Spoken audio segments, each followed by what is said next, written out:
Welcome to our channel. Today we how to transfer stocks using DRS with Computershare. Quick tutorial step by step clearly.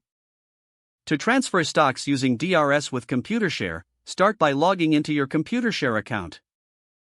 If you do not have an account, create one by registering on their website. Locate the Manage My Holdings section after logging in.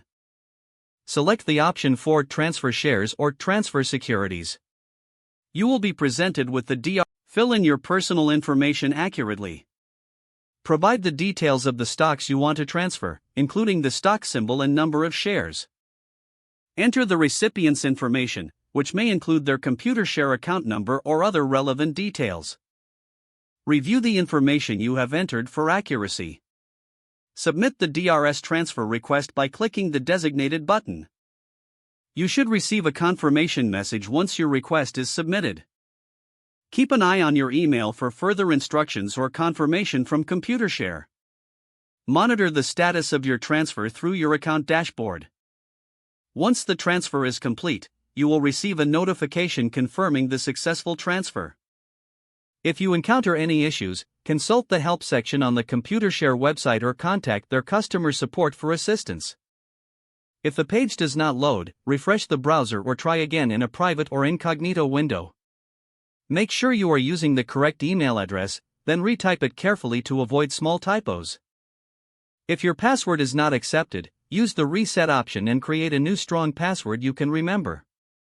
Check your spam folder for verification or security emails, then complete any requested confirmation steps. Enable two-factor authentication if available to improve account security and reduce unauthorized access risk. After signing in, review your profile details so your contact information and settings are accurate and current.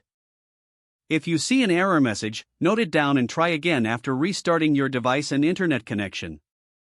Log out when you finish, especially on shared devices, to keep your account and payment information secure.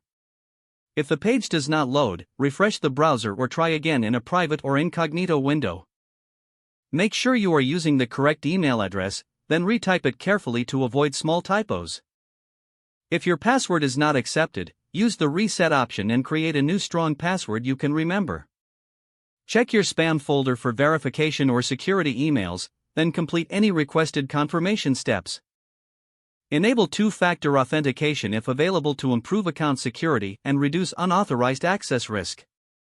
After signing in, review your profile details so your contact information and settings are accurate and current. Don't forget to like this video and subscribe to our channel for more step-by-step tech guides.